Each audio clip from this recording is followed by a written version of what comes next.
चक्रवर्ती पर शिकंजा कस रहा है। वही रिया चक्रवर्ती जो तब से झूठ बोल रही है, उस पर शिकंजा कस रहा है। नारकोटिक्स कंट्रोल ब्यूरो ने कहा है कि वो अब रिया के ड्रग एंगल को इन डेप्थ जांच करने वाला है। आपको बता दें कि रिया चक्रवर्ती के काफ़ी चैट्स वायरल हुए थे, इसमें वो सप्लाई की बात कर रही थी।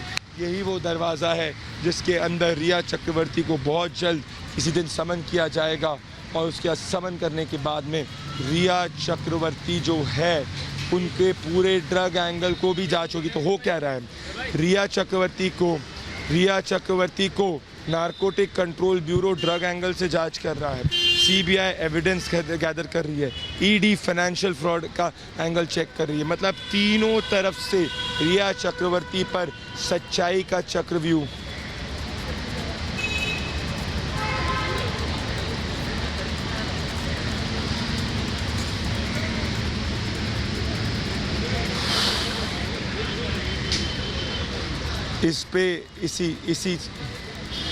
इसी चीज़ पे एक बहुत बड़ी खबर आ रही है कि क्या बीजेपी नेता राम कदम ने कहा है कि क्या कोई बड़ा नेता ड्रग एंगल में फंसा हुआ है। देखिए उनकी बात।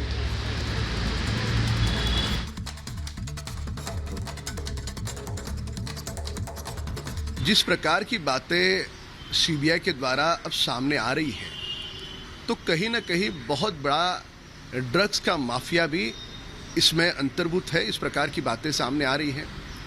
सवाल महाराष्ट्र सरकार की मंशा पे उठता है कि जिस प्रकार से महाराष्ट्र की सरकार इस मामले को दबाने का प्रयास कर रही थी, तो क्या ये ड्रग माफिया को बचाने की कोशिश थी महाराष्ट्र सरकार की? क्या फिल्म जगत के कुछ बड़े लोगों को बचाने का प्रयास था? क्या कोई राजनेता इसमें फंसा हुआ है, उसे बचाने का प्रयास था? कौन से ऐसे फिल्म जगत के बड़े लोग हैं जो आज भी ड्रग ले रहे हैं? कौन से ऐसे उद्योग जगत लोग हैं जिन्हें ड्रग्स मिल रहा है? ये ड्रग देने वाले लोग कौन हैं? ये माफिया कैसे काम कर रहा है? क्या इस ड्रग के माफिया को महाराष्ट्र सरकार का कोई आशीर्वाद प्राप्त है? क्या कारण है? अगर खुलेआम इस प्रकार से महाराष्ट्र में ड्रग बिकता है, मुंबई में ड्रग बिकता है, तो महाराष्ट्र की सरकार कर क्या रही है? यह सवाल उठते हैं। तो आपने देखा कि कैसे बीजेपी के बड़े लीडर राम कदम पूछ रहे हैं कि कोई बड़ा नेता इन्वॉल्व है। इस वक्त बारिश हो रही है, पर बारिश हमारे इरादों को कम नहीं होने देगी, हमारे हौसले को और बुलंद करेगी। तो अगर आप अभी जुड़ रहे हैं हमारे साथ, मैं केस को समझाना चाहता हूँ। ये वो गेस्ट हाउस है जिस गेस्ट हाउस के अंदर सिद्धार्थ पिठानी, नीरज, इन सब की बातचीत हो रही है। तो एक जो एंगल है वो प्राइमरी सस्पेक्ट का एंगल है।